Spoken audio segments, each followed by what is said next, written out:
and welcome to Your Government in Action, a presentation of Bahamas Information Services. I'm Carissa Williamson. The government of the Bahamas seeks to strengthen ties between Africa and the Caribbean with the 31st African Export-Import Bank General Meetings held at Bahamar Convention Center. The opening ceremony for the event took place on June 13, 2024, where Prime Minister and Minister of Finance, the Honorable Philip Davis, KC, brought remarks. Our Tammy Dean has that report. Prime Minister and Minister of Finance, the Honorable Philip Davis, made a bold and brave declaration during his remarks at the opening of the Afrexim Bank Annual General Meeting held at the Bahamar Convention Center in Nassau. Reminding those in attendance of the importance their heritage and culture plays in their identities, the Prime Minister also touted the Bahamas' accomplishments in the tourism and financial services sectors and said the time is now for the Bahamas and like nations to secure economic empowerment. Our region is a collection of islands and a vibrant landscape of culture, innovation, and opportunity. The Bahamas, with its strategic location and dynamic economy, represents possibility and a gateway to a broader economic horizons. Growing up in Cat Island, one of our country's beautiful family of islands, I was always filled with big dreams of my country. I may not have envisioned the specific paths our economy would take, but I always believed in the limitless potential of our nation. Our history is one of invention, disruption, resilience, and innovation. We have pioneered in various fields, from tourism to financial services, transforming challenges into opportunities and showcasing our ability to innovate and lead. Just as the Bahamas has embraced its unique position to become a global leader in tourism and financial services, so too can we, as a collective African and Caribbean nations, develop our potential to shape our own economic destiny. Our response to the challenges we face is not merely to resist, but to innovate and collaborate, creating a blueprint for a future where Africa and the Caribbean leverage their collective economic power to dismantle the barriers, to dismantle and build bridges.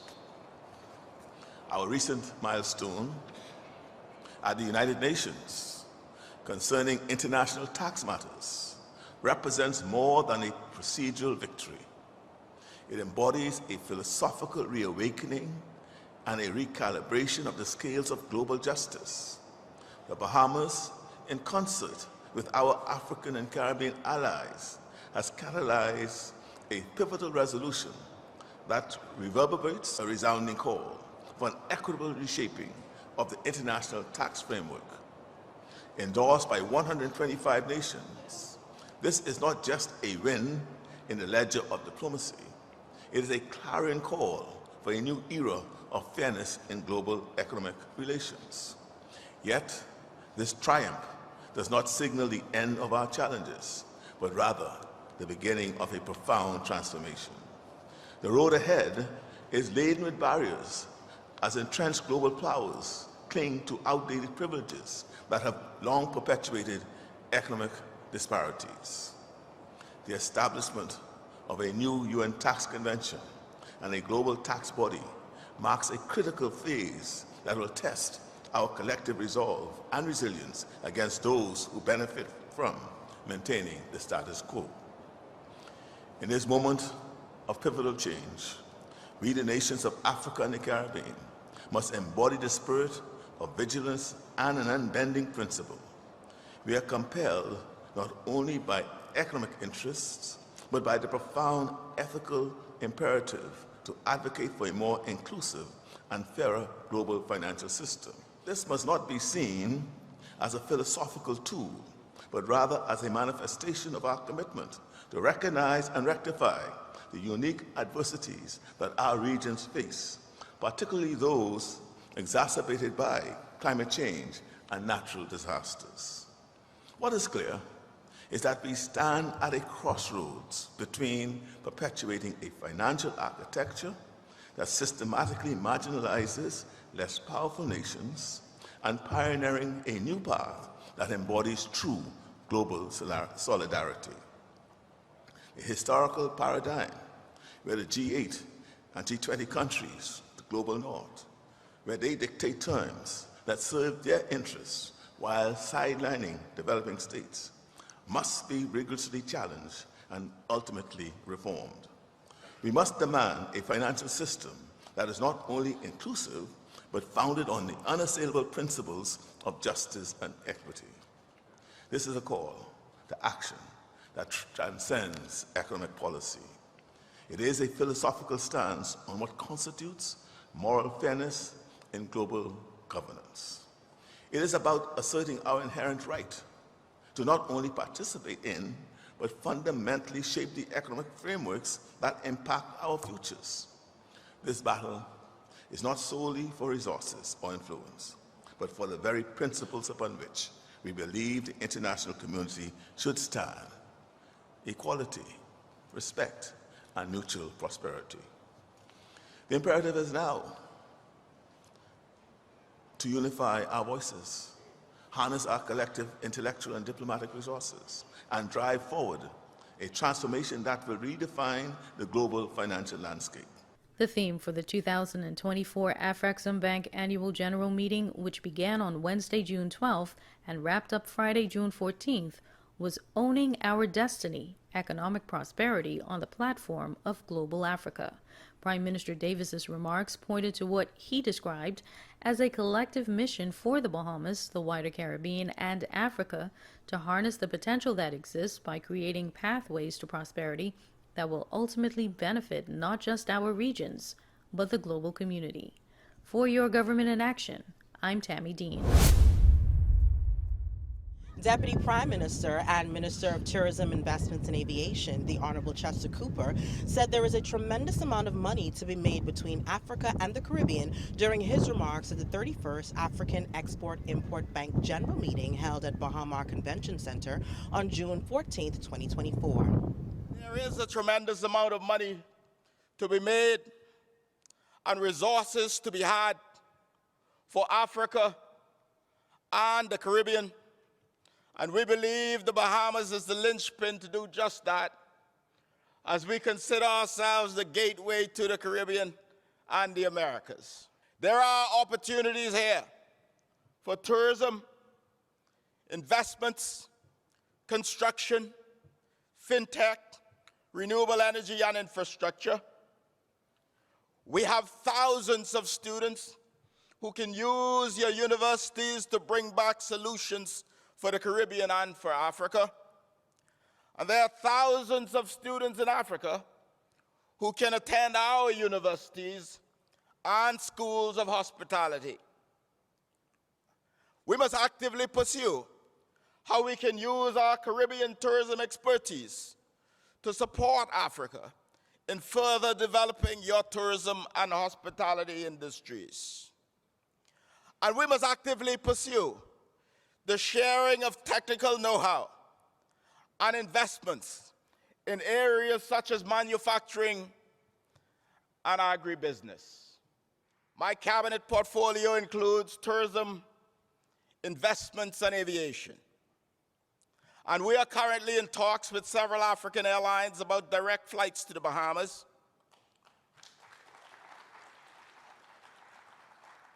We can expand tourism and cargo and trade. As Vice Chairman of the Caribbean Tourism Organization, I've initiated a dialogue between Bahamas Air, Cayman Airways, Caribbean Airlines, and Copa Airlines for interline agreements and route harmonization in the first instance to encourage multi-destination tourism that may be leveraged for cargo as well.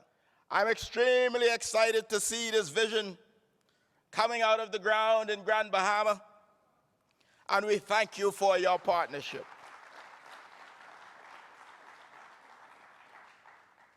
But we want more, Mr. President. We want you to help us with the resilience building to combat climate change. We want your billionaires to buy second homes and use our trust, our investment funds, and private banking platforms. We want you to invest in our bond markets and stock exchanges as we promote yours. We want to band together and leverage our relationships to combat the unfair practices imposed upon us by institutions created by those who exploited us in the first place. Together, we can advocate for fairer trade policies, equitable financial systems, and the reform of international institutions to better serve the interests of developing nations. More of your government in action when we return.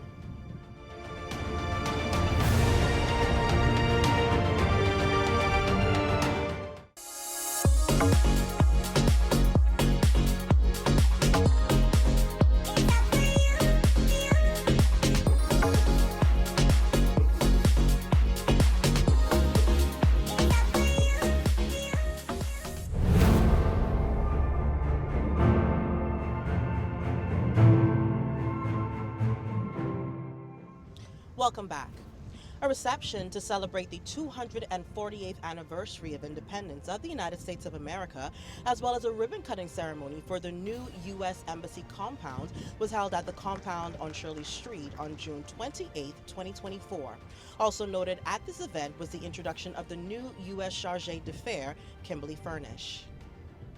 As we join you in celebrating 248 years of a successful and thriving democracy, I also extend a warm welcome to the new Charge d'Affaires, Kimberly Furnish, and thank the U.S. Embassy for hosting this event, affording us this moment to celebrate with one another. This evening is particularly special as we gather to cut the ribbon for this beautiful new embassy in downtown Nassau. This new building represents our commitment to mutually beneficial ties between our nations. It is a symbol of our enduring friendship as neighbors, as allies in pursuit of a better world, and as collaborators building a brighter and better future together. As we reflect on tonight's theme, our shared future, I am reminded of the countless ways our nations have supported each other over the years, whether in the aftermath of our deepest tragedies or through collaborative efforts to protect our borders. The United States has always been a steadfast ally to the Bahamas. When hurricanes ravished our islands, leaving destruction and despair in their wake, the United States was there, providing vital aid, resources, and support. I can't help but think of the words of Ralph Waldo Emerson, who said, "The only way to have a friend is to be one." The U.S. has been a true friend to the Bahamas. Moving forward, we will undoubtedly continue to maintain close ties, and not just diplomatic ties, but social, cultural, and economic ties as well. Many Bahamians visit the U.S. on an annual basis, multiple times per year. And if you were to add up all the U.S. citizens who visit the Bahamas each year, you'd get a number that is far greater than our population. Our nations are truly intertwined. I'm genuinely excited about the opportunities that lie ahead for the U.S. and the Bahamas. As we deepen our friendship, we must ensure that we maintain strategic alliances on key issues to protect our interests. Our nations face similar issues in migration and border patrol.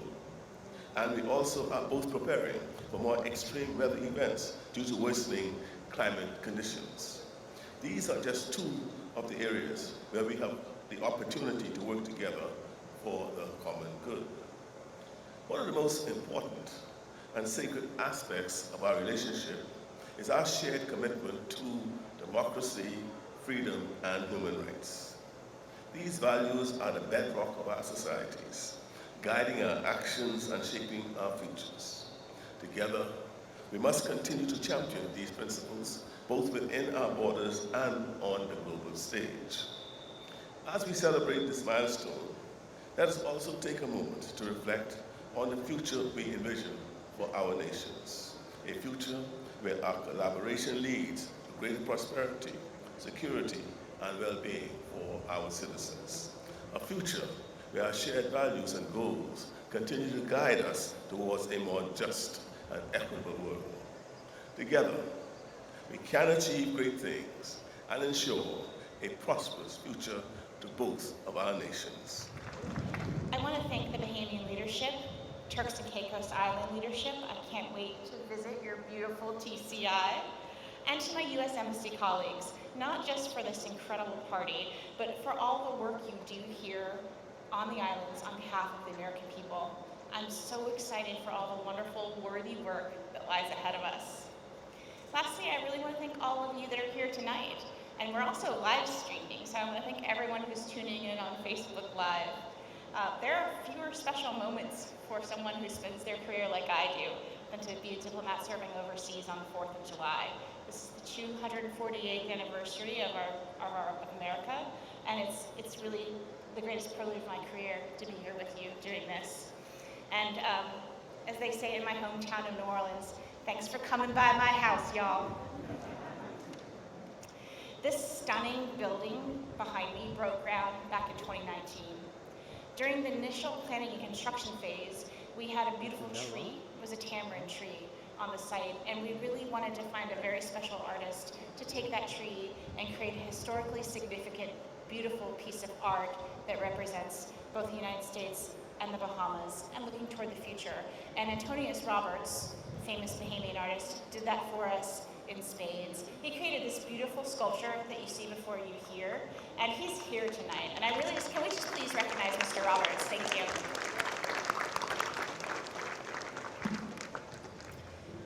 The U.S. and the Bahamas have done great things together, and it is my intention to ensure that our relationship remains ironclad.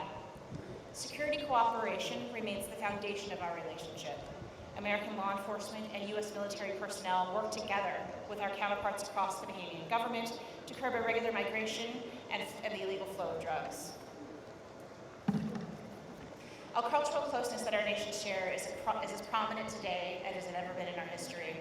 Whether it's the pre-clearance operation at the airport that facilitates legitimate travel, or our American Corner Program at the University of the Bahamas, investing in cultural exchanges, the next generation of leaders and people-to-people ties remain my priorities. With that, an ever closer economic relationship remains essential to both our nations. My team and I, with all of you, will continue to work so that prosperity from Alaska to Abraham's Bay reaches both our shores to drive home the message that the United States and the Bahamas are open for business.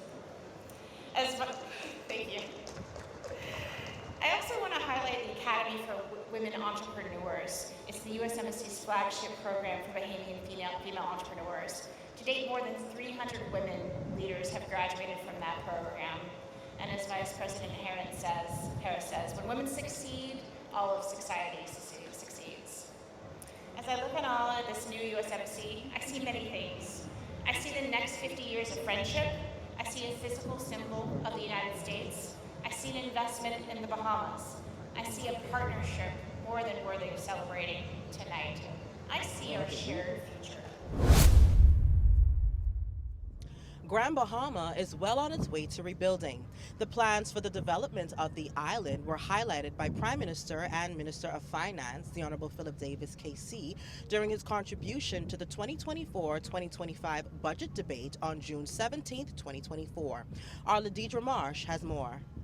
While laying out the footprint on his government's mandate to change the status quo and change the lives of the people during the 2024-2025 fiscal budget debate, Prime Minister and Minister of Finance, the Honorable Philip Davis, says his government is determined to create historic change across the Bahamas. Those changes, the Prime Minister says, include energy reforms, major investments in infrastructure to promote our economic growth and prosperity, and above all, changes with significant investments in health, education, safety, and the dreams of the Bahamian people. And with more than $2 billion in current and incoming investments, he noted that Grand Bahama, which holds a special place in his heart, has begun to see progress with the construction of a new hospital, which will be positioned to provide the highest standard of care now and into the future. The historic groundbreaking and contract signing ceremony for the $210 million Freeport Health Campus took place in May of 2023. The premier hospital is being constructed on 50 acres of land and will offer primary, tertiary, and acute care for residents of Grand Bahama and the Northern Bahamas. We have expedited the process for the new hospital, which has already started and is popping out of the ground. The demolition of the Grand Bahama International Airport has started to make room for the new airport. We have well over $2 billion in incoming investments, ranging from the new cruise port, the shipping yard expansion, and multiple new resorts that will provide jobs and business opportunities on the island. Government also plans to redevelop an area that was once an economic hub on the island, providing one of the largest shopping meccas, known as the International Bazaar. Prime Minister Davis revealing that his government will purchase the property, along with the surrounding areas that currently house the Princess Towers Hotel, the Al Casino Building, and the West Sunrise Road. The International Building opened in 1967 and featured sections from around the world. Following the devastation of Hurricanes Francis and Jean in 2004, the shopping center and the Princess Resort and Casino remained closed. We have a fully developed plan to use these assets to further grow Grand Bahamian economy. And we are not done.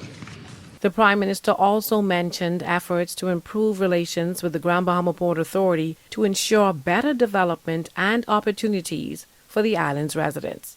He pointed out that during this term in office, his government has lowered duties, raised the minimum wage, retargeted and increased social services spending in key areas, and launched the Catastrophic Health Care Fund and National School Breakfast Program. And he has revealed there is more to come. Prime Minister Davis says his government is determined to solve those problems that for too long have been treated as unsolvable. For Your Government in Action, I'm Ladidra Marsh. The Food and Agriculture Organization of the United Nations held a presentation and graduation ceremony for drone mapping and geospatial analysis. The ceremony, as well as the announcement of the launch of the Drone Mapping Data Unit, was held at the Airport Industrial Park on July 4th, 2024. As we are a nation of 700 islands and keys, the government of the Bahamas has a monumental responsibility to monitor, maintain, and manage the country's land and ocean resources. Fortunately, with the advancements of technology, we are building the capacity to tackle this challenge. The Ministry of Agriculture and Marine Resources is striving to use innovative technologies and methodologies to improve our services to the Bahamian people. Today, through the help of our international partners, the FAO, and the Marine Spatial Information Solutions, we are a step further in this mission. The FAO provided the Ministry of Agriculture and Marine Resources with 4 drones. The training to pilot the drones and the geospatial mapping analysis software to support the effective implementation of a national UAS unit. A custom participatory drone mapping and geospatial analysis training package was conducted by Marcis Institution. This drone technology was provided to the Bahamas to build capacity in the agricultural, coastal, marine, and disaster risk management applications. This comprehensive training supports agriculture, coastal, and marine applications, utilizing online learning management systems, training and technical support for flexibility and adaptability to national project agendas. This presented the ministry with a unique opportunity to build capacity through the use of drone technology. The drones donated to the country are equipped with specialized sensors, cameras, and other technologies to monitor, assess, and analyze the environment. Drone technology and the data it provides can take excellent aerial photographs, videos, and accumulate large volumes of accurate data. This compiled data is used to make critical, well-informed decisions related to disaster risk management, environmental resources management, and development. Drones can also be used for the monitoring and surveillance of marine resources, such as fish populations and observing illegal fishing activities. Additionally, the drones will be able to provide valuable data for farmers to improve crop management.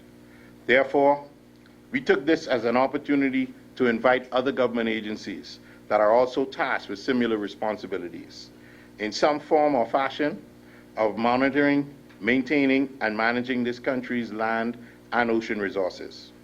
The Bahamas National Trust, the Bahamas National GIS, and the Bahamas Agriculture and Marine Science Institute were willing partners of this initiative. Today, we are proud to announce the establishment of the Participatory Drone Mapping and Data Analysis Unit. Our newly trained and certified UAS drone pilots and data analysis will present on what they have been able to achieve in the past 3 months of intensive training. This unit of 16 has covered over 300 acres between 2 islands in just 56 days. Through the use of drones, they performed a series of mapping surveys, panoramic and data analysis of various sites of national interest. Through this unit, we will enhance our ability to protect and preserve the biodiversity of our lands, oceans, and ensure sustainable practices. Ladies and gentlemen, our natural resources are precious and invaluable to our way of life. And so, I am excited that the Ministry of Agriculture and Marine Resources and its new allied agencies are now using bird's-eye tools that can revolutionize the way we approach resource management and conservation. Let us embrace this technology and work together to safeguard our environment for the future generations. Thank you. I'm Carissa Williamson, and this has been Your Government in Action, a proud presentation of Bahamas Information Services.